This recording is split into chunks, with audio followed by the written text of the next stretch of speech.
అందరికీ నమస్కారం. 7వ తరగతిలో మరొక పాఠానికి స్వాగతం చెప్తున్నాను.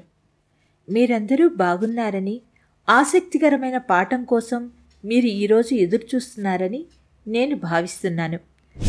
ముందు జరిగిన తరగతిలో మనం ప్రకృతి వనరులు సమృద్ధిగా ఉండే యూరప్ ఖండం గురించి తెలుసుకున్నాం.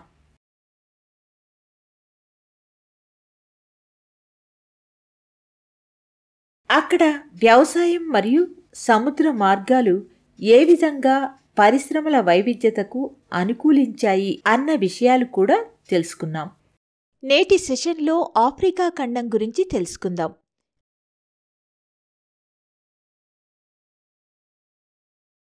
ఆఫ్రికా భారతదేశానికి పశ్చిమాన ఉన్న విశాలమైన ఖండం.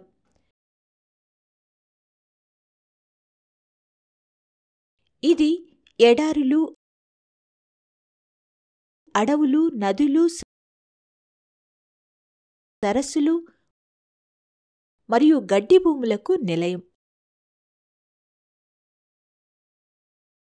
ఇది ప్రత్యేకమైన అడవి జంతువులు మరియు ప్రపంచంలోనే అతిపెద్ద బంగారు మరియు వజ్రాల గనులను కలిగి ఉంది.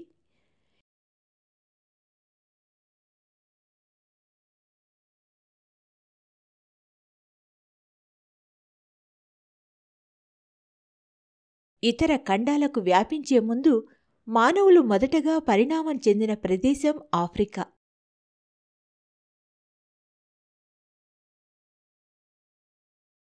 ఈరోజు పాఠంలో మనం ఆఫ్రికా ఖండం గురించి తెలుసుకుందాం. ఈ పాఠంలో మనం ఈ క్రింది విషయాలు తెలుసుకుందాం. 1. ఆఫ్రికా యొక్క అతి విశాలమైన పీఠభూమి.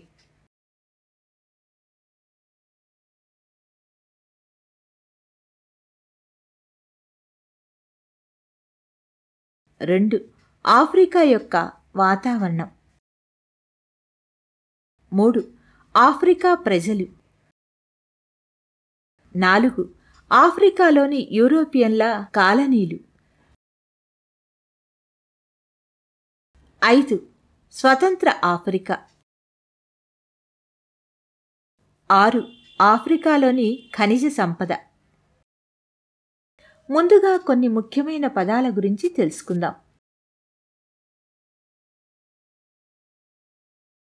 కీలక పదాలు. 1. కాలనీలు. ఒక శక్తివంతమైన దేశము మరొక బలహీనమైన దేశము లేక ప్రాంతాన్ని రాజకీయంగా తమ నియంత్రణలో ఉంచుకొనుట. 2. బానిస. ఏ విధమైన డబ్బు లేక ఆదాయం పొందకుండా మరొకరి కోసం నిర్బంధంగా పనిచేసే వ్యక్తి.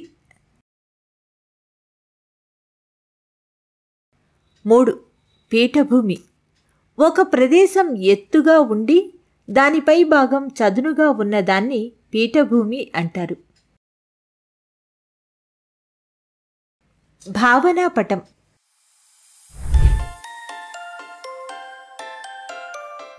ఆఫ్రికా గురించి క్లుప్తమైన వివరణను చూద్దాం. 1. ఆఫ్రికా యొక్క అతి విశాలమైన పీఠభూమి.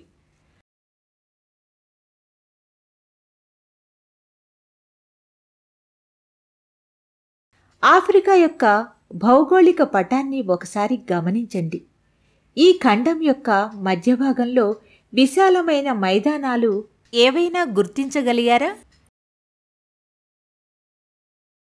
తీరం వెంబటి తక్కువ వెడల్పు గల మైదానాలను మాత్రమే మనం గమనించగలం.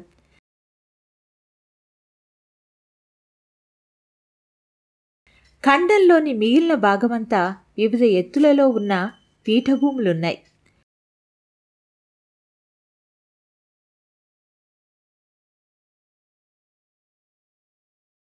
నైలు మరియు కాంగో నదుల లోయలపై ఒకసారి దృష్టి పెట్టండి.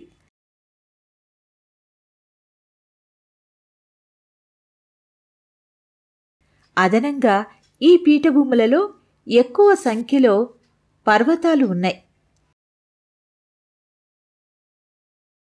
ఆఫ్రికాలోని అతి ఎత్తైన శిఖరం కిలిమంజారో అన్నది టాంజానియాలో ఉన్నది.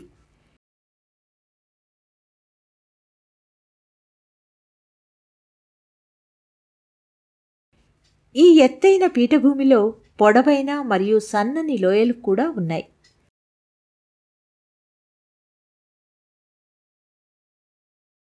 ఈ లోయలు అధిక సంఖ్యలో పెద్ద సరస్సులను కలిగి ఉన్నాయి.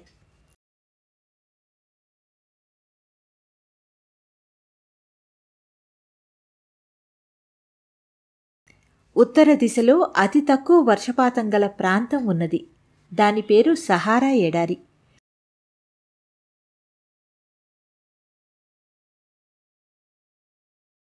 దీని గుండా పారే ఒకే ఒక నది నైలు నది.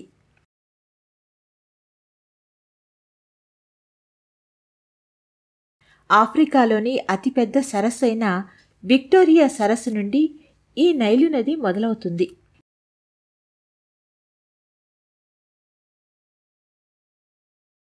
ఈజిప్టు గుండా ప్రవహించే నైలు నది వలన అక్కడి నేలలకు నీటిపారుదల కలిగి కొన్ని వేల సంవత్సరాలకు పూర్వమే అక్కడ నాగరికత మొదలవడానికి సహాయపడింది.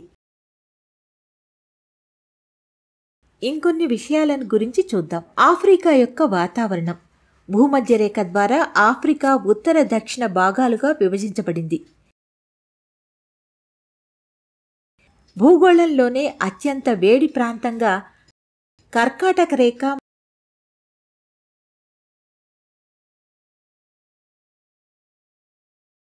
మరియు మకర రేఖలకు మధ్య ఉండే భాగం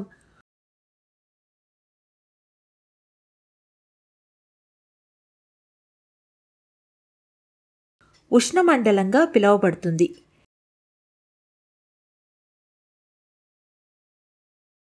ఈ ప్రాంతాలలో వేసవి మరియు శీతాకాలం ఏర్పడతాయి. ఈ ఉష్ణమండలాలకు వెలుపల ఉన్న భూభాగాలను సమశీతోష్ణ మండలాలుగా పిలుస్తారు. ఇక్కడ కూడా వేసవి మరియు శీతాకాలం ఉంటాయి. అయితే తక్కువ వర్షపాతం గల వేడి ప్రాంతం కన్నా అధిక వర్షపాతం గల ప్రాంతాలు వేరే విధమైన వాతావరణాన్ని కలిగి ఉంటాయి.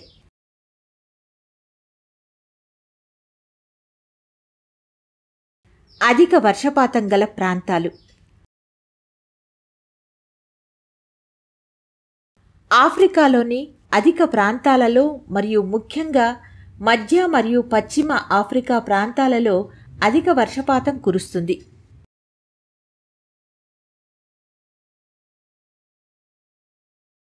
భూమధ్యరేఖకు ఇరువైపులా ఉన్న ఈ ప్రాంతాలలో అధిక వర్షపాతం కురవడం వలన దట్టమైన అడవులను మరియు వెచ్చని వాతావరణాన్ని కలిగి ఉంటాయి.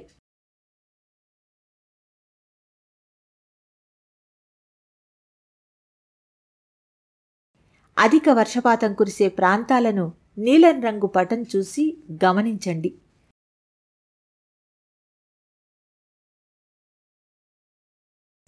మధ్యస్థ మరియు తక్కువ వర్షపాతం గల ప్రాంతాలు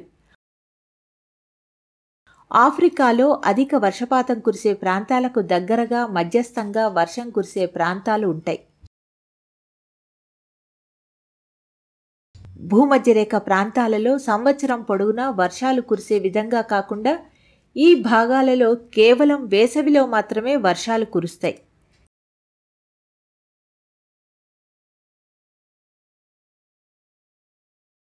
సవానా ప్రాంతంలో ఎత్తైన గడ్డి,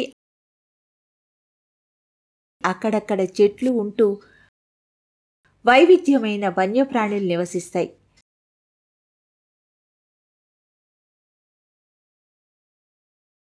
తక్కువ వర్షపాతం నుండి చాలా కాలం వర్షం పడని పొడి ప్రాంతాలు కూడా ఆఫ్రికాలో ఉన్నాయి.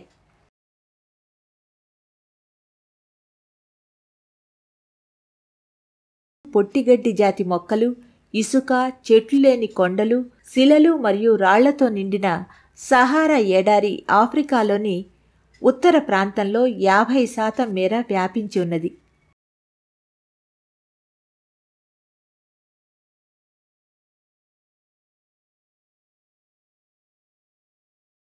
దక్షిణ దిశలో ఉన్న మరొక పొడి ప్రాంతం పేరు కలహారా ఎడారి. దట్టమైన అడవులు, చెట్లు మరియు గడ్డితో కూడిన భూమి మరియు పచ్చదనమే లేని ప్రాంతాలతో కూడిన ఆఫ్రికా వైవిధ్యభరితమైన భాగాలను కలిగి ఉన్నది.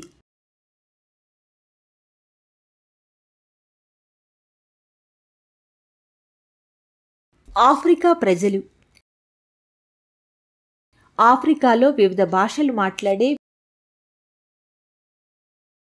వేర్వేరు నాగరికతలు కల ప్రజలు ఎంతో కాలంగా నివసిస్తున్నారు. వేట వృత్తి కలవారు,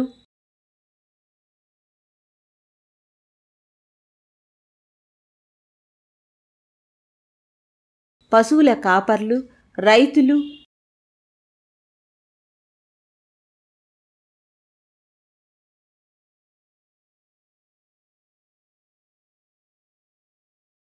వేర్వేరు వాతావరణంలో నివసిస్తున్నారు.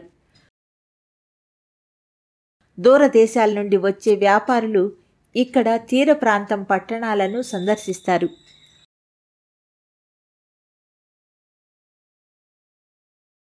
ఐదు 500 సంవత్సరాలకు పూర్వం యూరోపియన్లకు, భారతీయులకు, అరబ్బులకు ఆఫ్రికాలోని లోపలి ప్రాంతాల గురించి చాలా తక్కువగా తెలిసింది.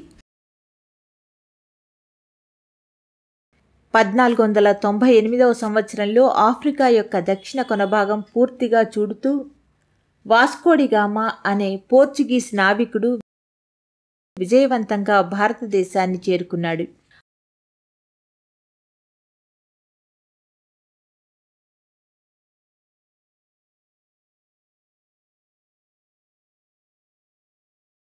ఆఫ్రికాలోని లోపలి భూభాగాలను యూరోపియన్లు శోధిస్తున్నప్పుడు వారు అక్కడి స్థానిక గిరిజనులను కలవడం జరిగింది.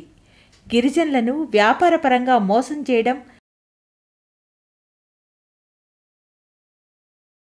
వారిని బానిసలుగా చేసి వేరే దేశాలకు అమ్మడం మరియు ఆఫ్రికా యొక్క వనరులను దోచుకోవడం జరిగింది.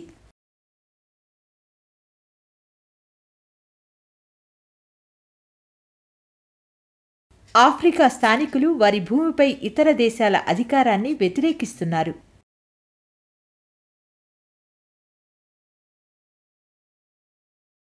బానిసల వ్యాపారం 1. 1500 సంవత్సరంలో యూరోపియన్లు అమెరికాకు వలస వెళ్లి అక్కడ వ్యవసాయం మొదలుపెట్టారు. 2. అమెరికాలో అధిక మొత్తంలో భూమి వ్యవసాయానికి అనువుగా ఉన్నప్పటికీ అక్కడ పనిచేసేందుకు కూలీలు చాలా తక్కువగా ఉండేవారు. 3. అందువల్ల ఆఫ్రికా నుండి ప్రజలను కూలి పనుల కోసం తీసుకురావడం మొదలైంది. 4. ఆయుధాలు, ఇనుము, మద్యం మరియు బట్టల కోసం యూరోపియన్లు గినియా మరియు తూర్పు ఆఫ్రికా ప్రజలను కొనుగోలు చేసేవారు.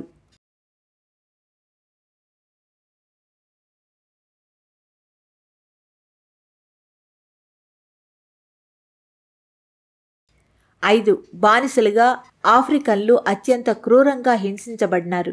ఇరుకైన ఓడలలో అమెరికా తీరాలను చేరుకోకముందే చాలామంది చనిపోయారు. 6. అమెరికా ప్రయాణం చాలా దూరం మరియు కష్టం. దానితో చాలామంది బానిసలు అనారోగ్యం పాలై చనిపోయారు. 7. బానిస వ్యాపారం 19వ శతాబ్దంలో ఆగిపోయింది. 8. బానిసలకు స్వేచ్ఛనిస్తూ ఇక్కడి పౌరులుగా అమెరికా దేశం 1860లో గుర్తించింది.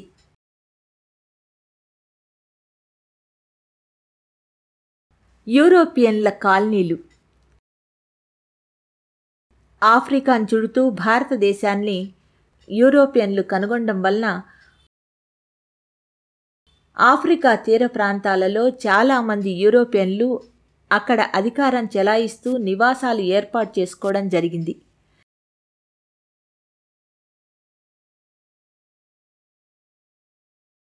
దీనితో 19వ శతాబ్దం చివరకు ఆఫ్రికా రాజకీయ పటం మార్పులకు లోనైంది. నైలు, నైగర్ మరియు జాంబియా ప్రాంతాలను శోధిస్తూ ఆఫ్రికాలో యూరోపియన్లు కాలనీలను ఏర్పాటు చేసుకున్నారు.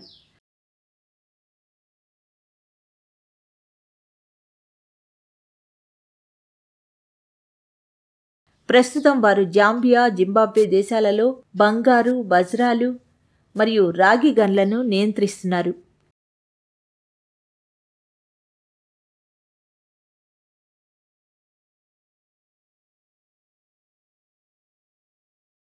యూరప్కు ఎగుమతి చేయడం కోసం తేయా,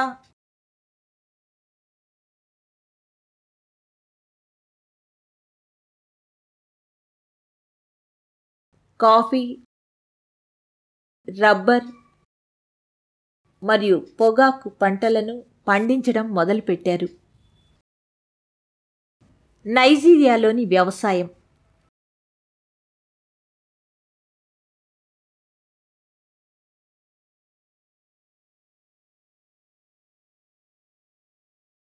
మీకు చాక్లెట్ తినడం ఇష్టమా? అవును, చాక్లెట్ కోకోవా నుండి తయారవుతుంది. ఈ కోకోవా ఆఫ్రికా దేశమైన నైజీరియా నుండి వస్తుంది. ఆఫ్రికా దక్షిణ భాగంలో రబ్బర్ ప్లాంటేషన్ కూడా ఉంది.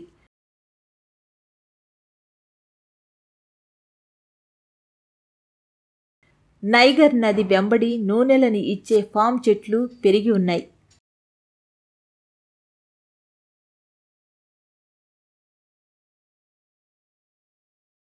పామ్ పండ్లను కోయటానికి ప్రజలు పడవల ద్వారా నదులను దాటుతారు. కోకోవా, రబ్బర్, పామాయిల్ వంటి వాటిని ఇతర దేశాలకు అమ్మటం ద్వారా నైజీరియా దేశం ఆదాయం పొందుతుంది.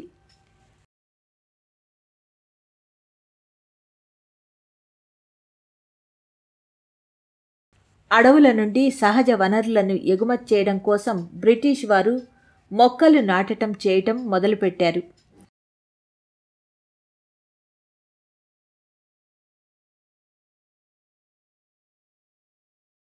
ఇలాంటి విశాలమైన మొక్కలు నాటి ప్రాంతాలపై బ్రిటిష్ వారు ఆధిపత్యం కలిగి ఉంటూ స్థానిక నైజీరియా ప్రజలను వ్యవసాయ కూలీలుగా వాడుకున్నారు.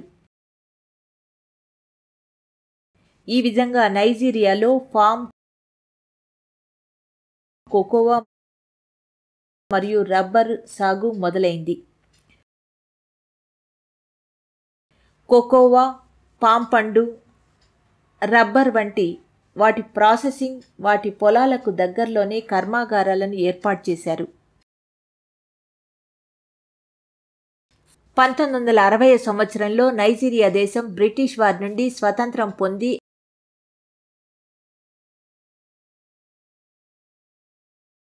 అక్కడ మొక్కల నుండి వచ్చే ఉత్పత్తుల వ్యాపారంపై నియంత్రణ సాధించి వాటి ప్రయోజనాలను నైజీరియా ప్రజలు పొందటం జరిగింది.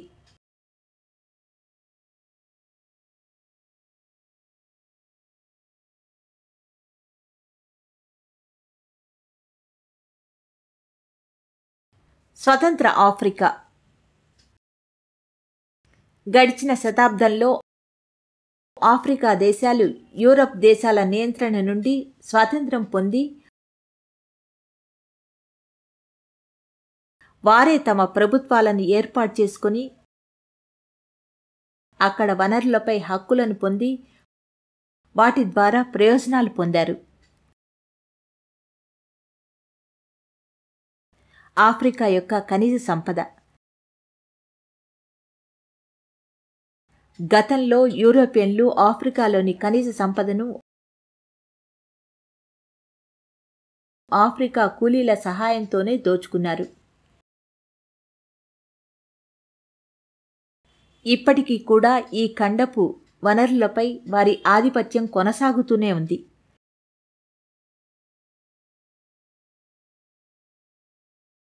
నైజీరియాలోని నూనెల పరిశ్రమలు అక్కడి ప్రభుత్వాల చేతుల్లో కాకుండా డచ్ దేశ కంపెనీ నియంత్రణలో ఉన్నవి.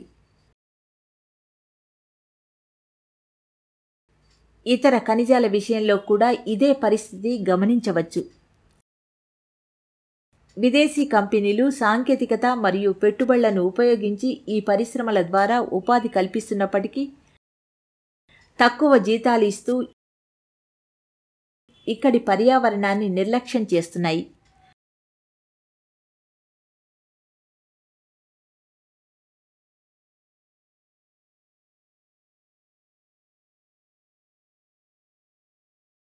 దీనివల్ల ఆఫ్రికా దేశాలలో సంపద తక్కువగా ఉంటూ ఇక్కడి ప్రజలు జీవన ప్రమాణాలను దెబ్బతీస్తున్నాయి.